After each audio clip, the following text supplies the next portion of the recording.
बिस्मिल्लाहिर्रहमानिर्रहीम। अस्सलाम वालेकुम डियर स्टूडेंट्स, मैं हूं मोहम्मद वाजिद, आपका बायो टीचर। आज हम इंशाल्लाह 9th क्लास की बायो का नेक्स्ट लेवल स्टार्ट पढ़ेंगे। जिस तरह हमने लेवल ऑफ ऑर्गेनाइजेशन हम पढ़ रहे हैं।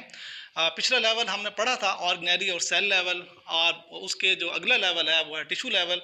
जिस तरह के आप पढ़ते आ रहे हैं कि जो प्रीवियस लेवल है, ठीक है ना, उससे हम नेक्स्ट लेवल बना रहे हैं। ठीक है, पिछला लेवल मिलकर वो अगला लेवल बनाता है। तो हम देखते हैं कि ये लेवल किस तरीके से बनता है। देखें, ये जो लेवल है ना टिश्यू लेवल, ये ज्यादातर मल्टी सेलुलर ऑर्गेनिजम्स के अंदर होगा, यूनिसेलुलर के अंदर नहीं होगा। देखें, इन मल्टी सेलुलर ऑर्गेनिजम्स, इन मल्टी सेलुलर ऑर्गेनिजम्स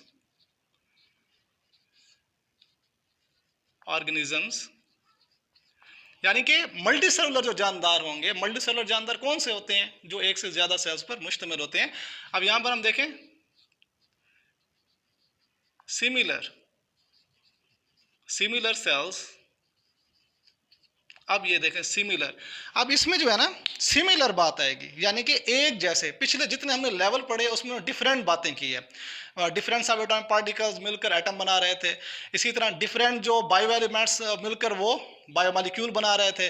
डिफरेंट जो बायोमॉलिक्यूल्स थे वो ऑर्गेनेलिज बना रहे थे। डिफरेंट जो ऑर्गेनेलिज थे वो सेल्स बना रहे थे। लेकिन वाहिद ये लेवल है, इसमें अगर हम देखें तो सिमिलर जो सेल्स होंगे ना, वो क्या करेंगे? मल्टी सेलुलर ऑर्गेनिजम्स बनाएंगे। मल्टी सेलुलर ऑर्गेनिज्म के अंदर टिश्यूज बनाएंगे। देखें, सिमिलर सेल्स परफॉर्मिंग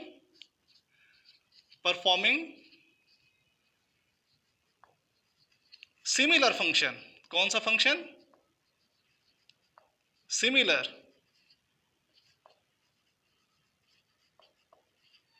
कहते हैं कि एक जैसे काम करने वाले। कौन से? एक जैसा काम करने वाले क्या? सेल्स।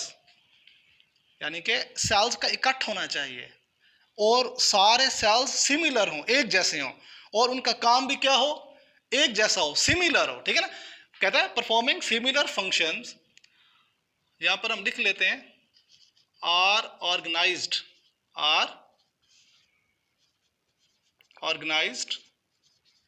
यहां पर क्या हो जाते हैं? ऑर्गेनाइज हो जाते हैं, इकट्ठे हो जाते हैं। ठीक है ना? अब यहां पर जब ये एक जैसे सेल्स होंगे, उनका जो फंक्शन होगा वो भी एक जैसा होगा। जब वो इस तरीके से ऑर्गेनाइज्ड होंगे, किस में ऑर्गेनाइज्ड होंगे? आर ऑर्गेनाइज्ड इनटू ग्रुप्स में जब ऑर्गेनाइज हो जाएंगे, हम इसको क्या कहेंगे? Is called tissue.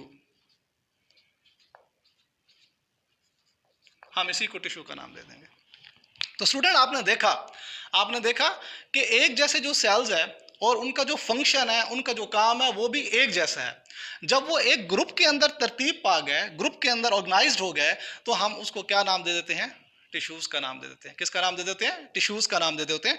अब यहां पर अगर हम देखें कि जो टिश्यू होता है, टिश्यू के अंदर जितने सेल्स काम कर रहे होते हैं उनका मजमुआ होता है। ठीक है ना? उनका कम्बिनेशन होता है। तो हम कहते हैं कि जितने भी सेल्स होते हैं वो ये नहीं कि सारे का सारा फंक्शन सिर्फ उस टिश्यू के लिए कर रहे होते हैं, नहीं, बल्कि अपनी लाइफ गुजारने के लिए, ठीक है ना, अपना काम भी कर रहे होते हैं। सेल रेस्पिरेशन भी कर रहे होते हैं।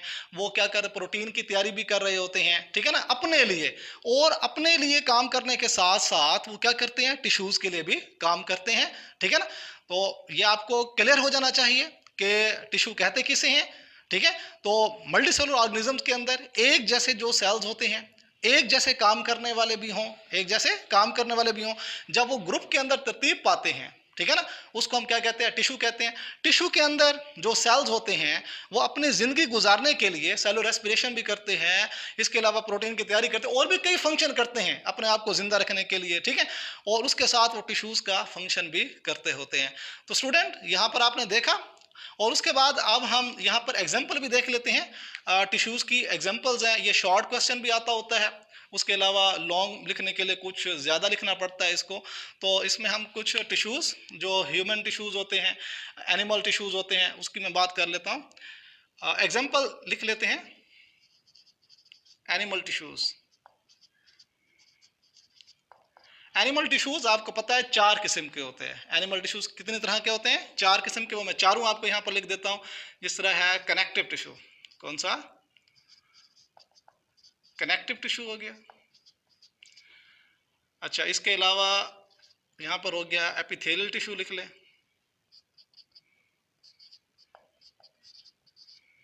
Epithelial tissue. एपिथेलियल टिश्यू को हम ग्लैंडुलर टिश्यू भी कहते हैं, क्योंकि ये सेक्रेशन का काम करता है। जब भी किसी ऑर्गन के अंदरूनी लेयर के ऊपर, क्योंकि ये जब ऑर्गन के बैरूनी लेयर पे हो तो अंदरूनी लेयर पर भी होता है, तो अंदरूनी लेयर पे जब होता है तो ये सेक्रेशन करता है, इसीलिए इसको ग्लैंडुलर टिश्यू का नाम भी दिया जाता है। ठीक है, इसके अलावा आप नर्वस टिश्यू ले लें, नर्वस टिश्यू।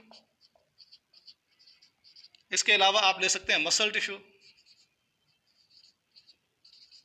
Muscle tissue. ये तमाम जानदारों के अंदर ये कितनी तरह के टिश्यूज होते हैं? 4 तरह के क्या होते हैं? टिश्यूज होते हैं। ये किसके अंदर होते हैं? एनिमल्स के अंदर होते हैं। किसके अंदर होते हैं? एनिमल्स के अंदर।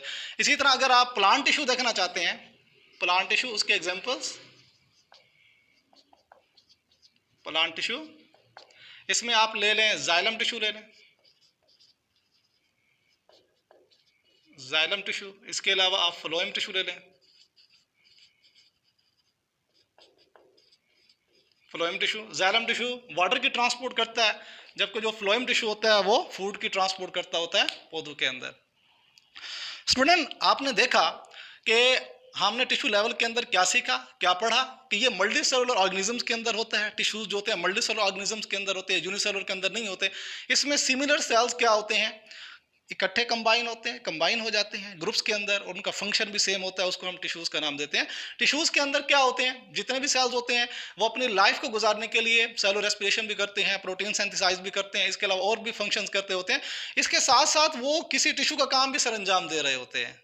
ठीक है, इसके अलावा हमने इस टिश्यूज की एग्जांपल्स के बारे में पढ़ा। ठीक है ना, जिस तरह एनिमल्स के अंदर 4 किस्म के टिश्यूज होते हैं। कनेक्टिव टिश्यू होता है, एपिथेलियल टिश्यू होता है, नर्वस टिश्यू होता है, मसल टिश्यू होते हैं।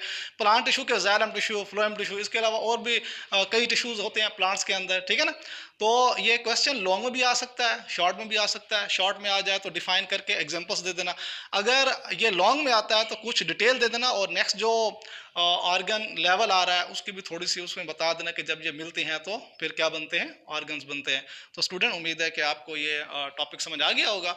इंशाअल्लाह नेक्स्ट लेक्चर के लिए बहुत जल्द मिलेंगे, तब तक के लिए अल्लाह हाफिज़।